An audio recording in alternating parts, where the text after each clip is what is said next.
Hey folks, Matthew Cook here on the Tactical Dad podcast. I'm your host and I am the Tactical Dad. So today we're going to talk about dry fire practice, dry fire training, since I'm doing quite a lot of it. So going to the gun range and shooting every day for hours a day gets expensive.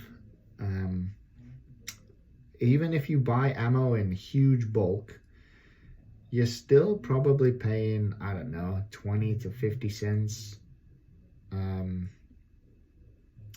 a bullet for 9mm.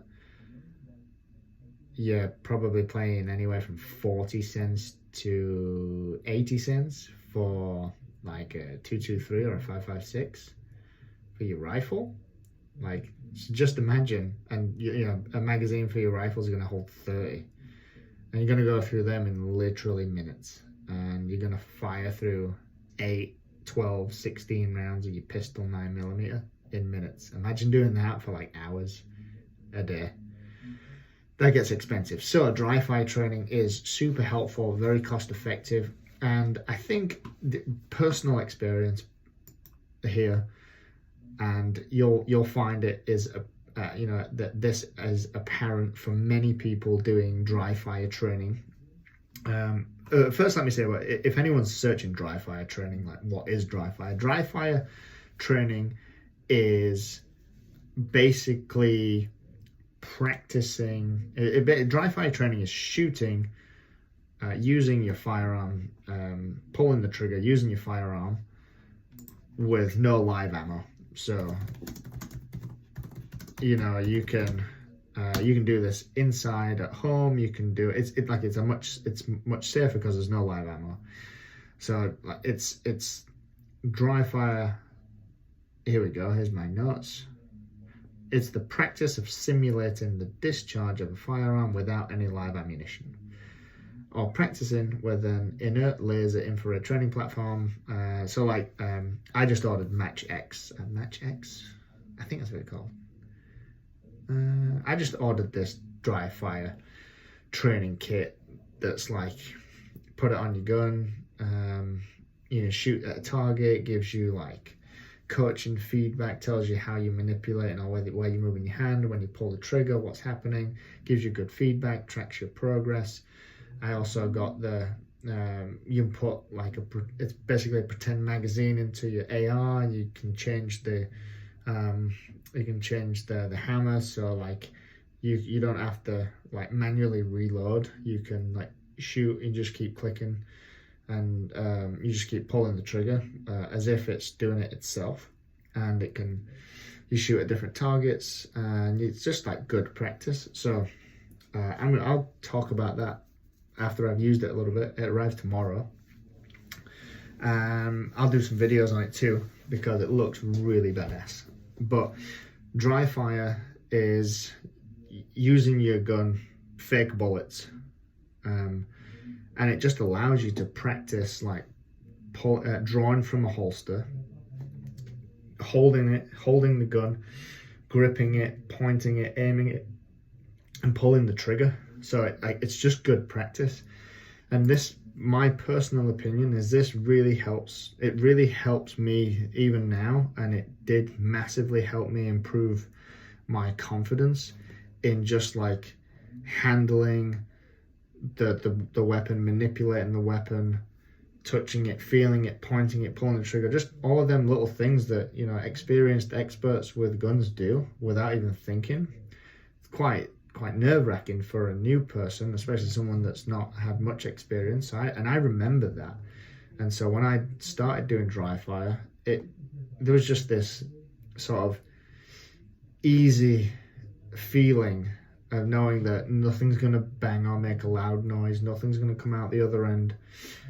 I'm basically playing with a toy gun right now, and it's allowing me to feel the weight of the gun, hold the real thing, manipulate, pull it from the holster, and really sense and feel what that's like, and without like the anticipation of a loud bang and some recoil. So it's just super helpful. It made me much more confident. So when it came time to put a magazine in with live ammo, I felt better. I felt that I could get a good grip straight away, draw from the holster, finish my grip, aim, point, aim, pull the trigger, like much more confidently. And it showed also in my shots when I looked at where I was shooting on the target. It was very apparent there. I was better, drastically better, just from engaging in some dry fire. Now I do it like way more because I saw the difference in real and experienced the change in my accuracy and speed. So now I try to do it a lot, and I'm very excited for these new toys and tools that are coming to help me get even faster and better at it. So that's DryFire, and you should do it personally just because it'll help you feel way more confident, and it'll really just help you stay on top of your skills, your motor skills, fine motor skills for pulling the trigger and pointing and aiming a gun. Some gross motor skills, but mainly fine motor skills. My background is in motor learning and cognitive psychology, so that's where like my education runs deep in that.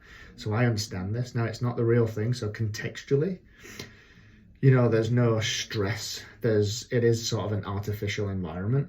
So under real stress, you know, you're not going to have the same ease of response. However, you will have built up some good enough habits to at least help facilitate and improve your ability to grab your gun, grip it, point, load, cock it. You know, all of the elements involved. You will be better at it, but it's not not a substitute for the real thing. But it will vastly help improve your skills, and especially at a newer beginner level. As you get older and become more of an expert, I say older, like once you've done it for longer, you become older within this niche and you've shot for a longer time, then yeah, DryFire is not as helpful. It's not going to change you much. You should still do it just to like make sure you don't get any dust, like dust the rust off. Make sure you don't get rusty, but it's not really gonna make much of a difference to your actual skill as you become an expert. But for someone like me who's still relatively new, it's a great way to become more confident holding a firearm, holding a gun, and doing the things that you would do with real ammo without the anticipation of a huge bang and recoil. So DryFire is super helpful, great to engage in. I would suggest everybody do it. It's a great thing. I will share more on training and DryFire practice with these new tools that I get, and I will talk to you then. Thanks for joining me. That is DryFire practice, what it is, and a little bit of my opinion and perception on it. Thanks for joining me. I'll speak to you again soon. Bye.